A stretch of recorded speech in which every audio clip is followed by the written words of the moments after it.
Hello students, welcome to the channel accounts with Kanak. मैं हूं कनक ma'am और आज से हम स्टार्ट करेंगे पार्टनरशिप अकाउंटिंग का फर्स्ट चैप्टर। फर्स्ट चैप्टर का नाम क्या है? Fundamentals of partnership accounting. ठीक है, ये हमारा फर्स्ट चैप्टर का नाम है। ठीक है, फंडामेंटल्स ऑफ पार्टनरशिप अकाउंटिंग में एक्चुअली में हमारा पार्टनरशिप अकाउंटिंग का सारा बेसिक्स दिया हुआ है। ठीक है, ये अभी से लेके माने कि चैप्टर 1 से लेके फंडामेंटल से लेके डिसोल्यूशन तक ये इसमें जो भी कुछ पढ़ाया गया है ना, ये सारा कुछ अप्लाइड रहेगा। तो ये बहुत ही इंपॉर्टेंट चैप्टर होता है, बोल सकते हैं कि बेस है पार्टनरशिप अकाउंटिंग का ये चैप्टर, है ना। तो शुरुआत करते हैं इसको। तो फंडामेंटल्स अकाउंटिंग में बेसिकली शुरुआत में कुछ थ्योरी दे रखा है। वो थ्योरी कौन सा है? जो बीएसटी में क्लास 11 में आप लोगों ने पार्टनरशिप अकाउंटिंग पढ़ा था। ठीक है, फॉर्म्स ऑफ बिजनेस ऑर्गेनाइजेशन पढ़े थे ना आप लोगों ने, है ना। उसमें पार्टनरशिप पढ़ा था, तो उस पार्टनरशिप में जितना भी थ्योरी दिया हुआ था ना, वही थ्योरी शुरू में दिया हुआ है। ठीक है, यहाँ पे हम लोग उतना थ्योरी लेके नहीं चलेंगे, सिर्फ इतना ही थ्योरी पढ़ेंगे जो कि हम लोगों के बोर्ड्स के एग्जाम में हम लोग को काम आएगा, है ना। बाकी आप लोग रीड कर लेना अपने बुक में, है ना।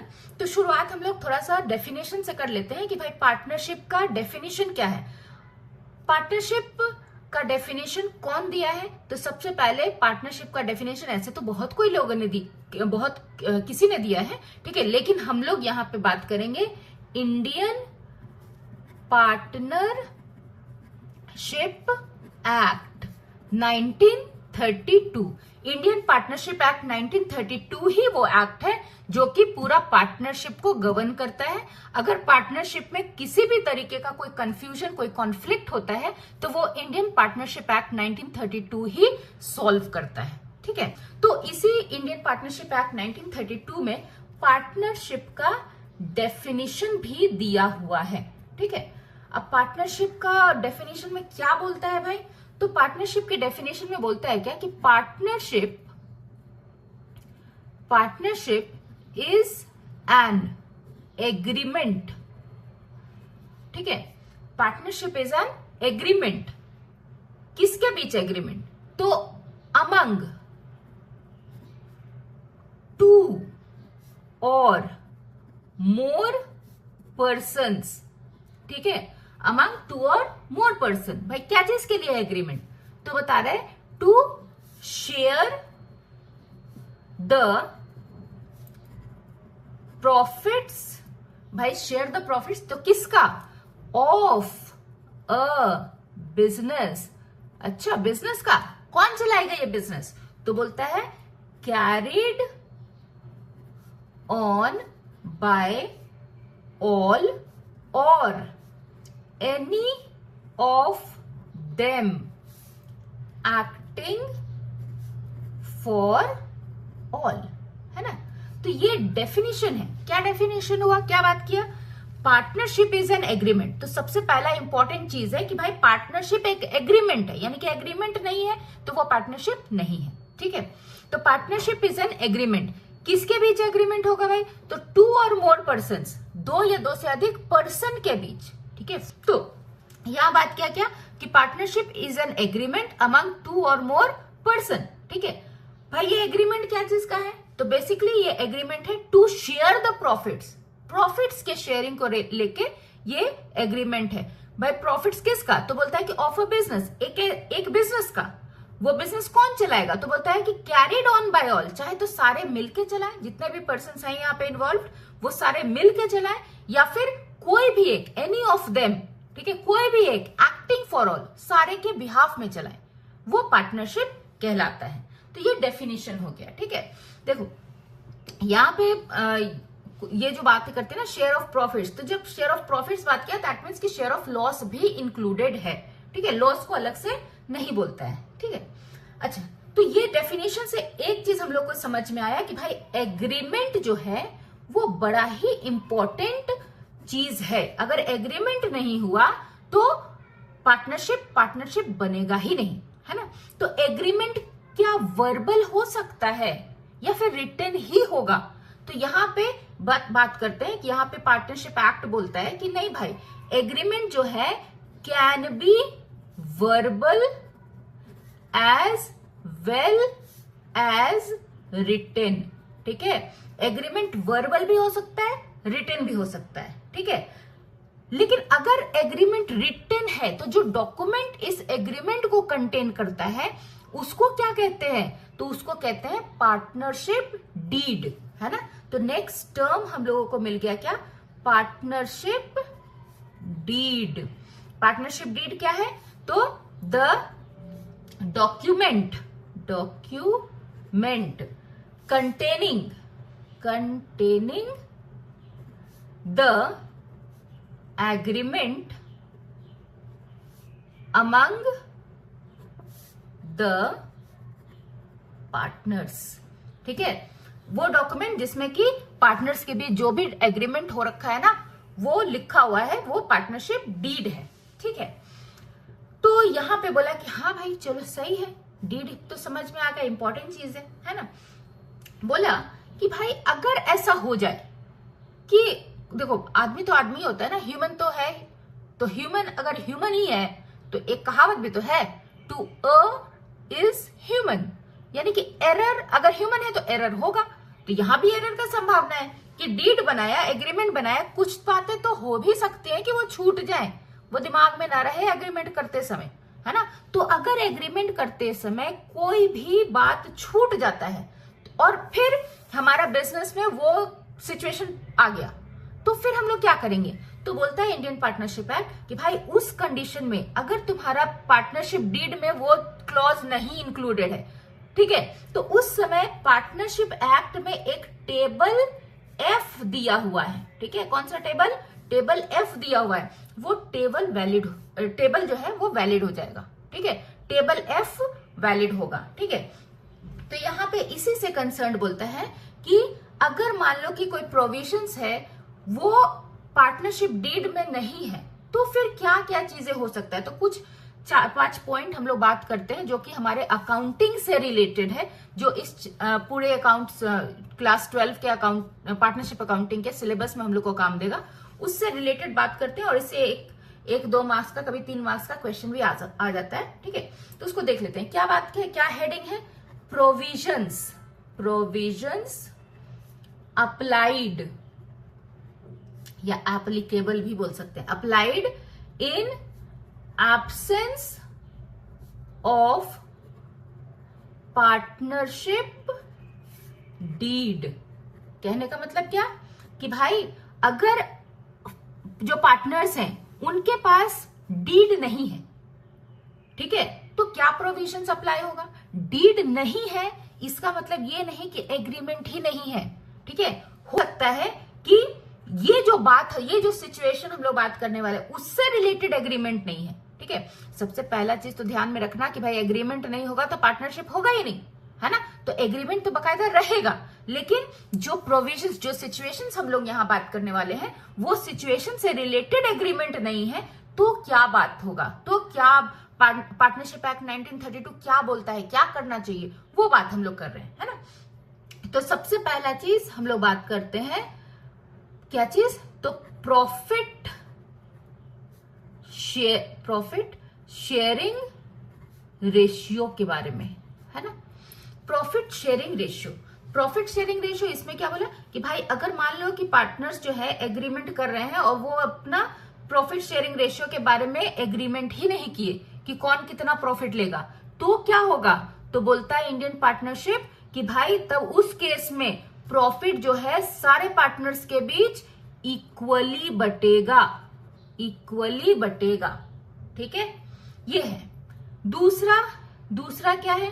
तो दूसरा हम लोग बात करते हैं इंटरेस्ट ऑन कैपिटल के बारे में, कि अगर मान लो कि पार्टनरशिप डीड में ये बात ही नहीं हुआ कि इंटरेस्ट ऑन कैपिटल कितना रेट से दिया जाए, तो क्या करेंगे? तो भाई कोई भी इंटरेस्ट ऑन कैपिटल मिलेगा ही नहीं।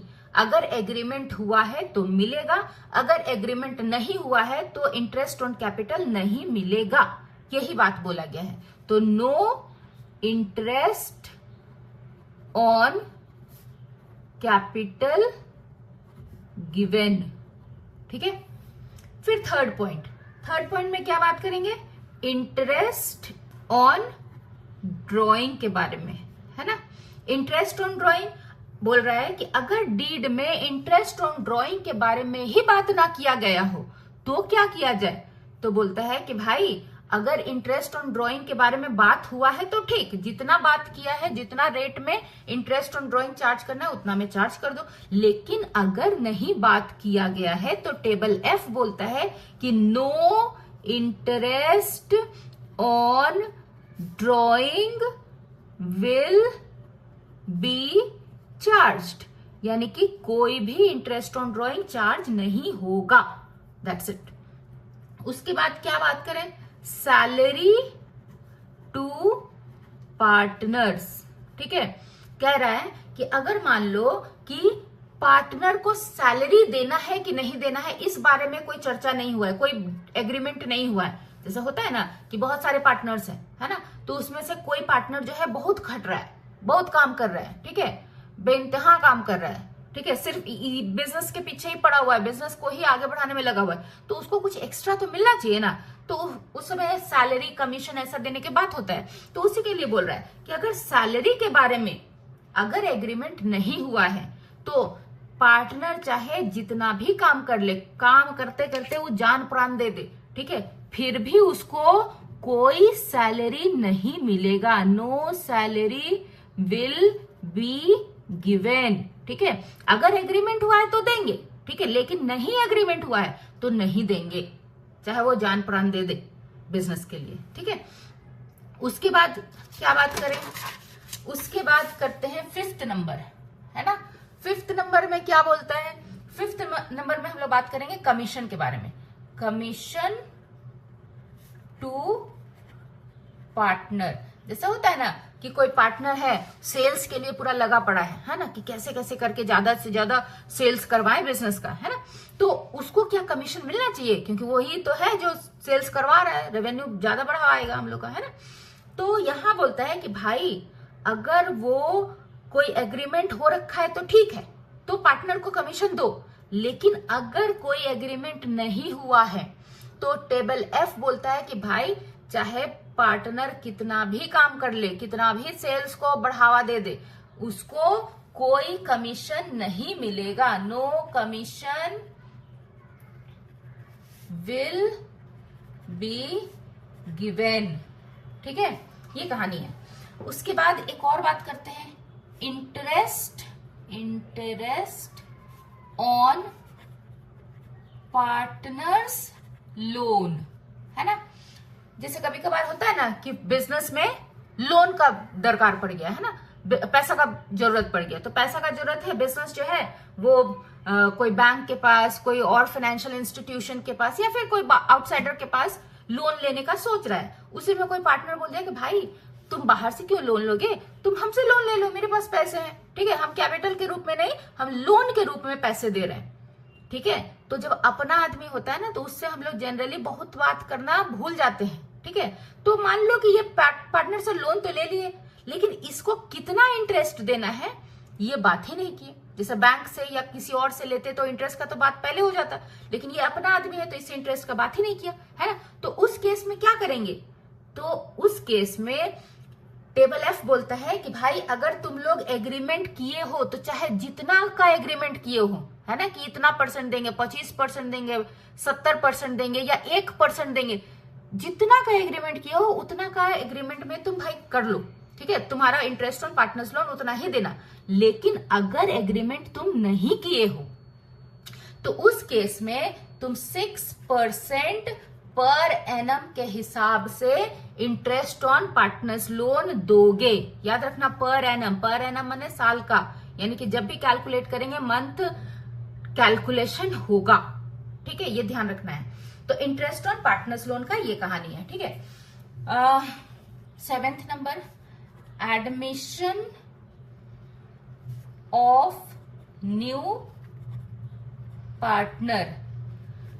नया पार्टनर का एडमिशन से रिलेटेड, कि भाई मान लो कि 4 पार्टनर है ना, 4 में से 3 पार्टनर बोल रहा है कि एक और पार्टनर को लेके आ जाते हैं, और एक पार्टनर जो है वो नहीं एग्री हो रहा है, तो क्या नया पार्टनर को ला सकते हैं? नहीं ला सकते हैं जब तक कि सारे पार्टनर्स एक मत होके, यानी कि सारे जो पार्टनर्स हैं वो अपना कॉन्सेंट नहीं देंगे, तब तक हम कोई भी नया पार्टनर को एडमिट एज अ पार्टनर अपने फर्म में नहीं करेंगे। ठीक है, तो एडमिशन कभी होगा, कब होगा? Only if all the partners agree to it, यानी कि तभी होगा जब सारे पार्टनर्स एग्री होंगे।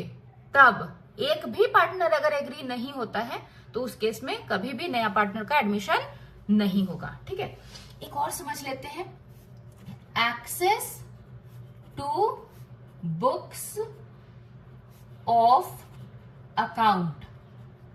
कहने का मतलब क्या कि जो बुक्स ऑफ अकाउंट है बिजनेस का, फर्म का, है ना, तो फर्म का जो बुक्स ऑफ अकाउंट है, क्या उसमें उसको देखने का अधिकार सबको है? तो पार्टनरशिप एक्ट बोलता है कि हाँ, जितने भी पार्टनर्स हैं सबको ये हक है कि वो बुक्स ऑफ अकाउंट देखें। ठीक है, उसका डिटेल्ड स्टडी करें।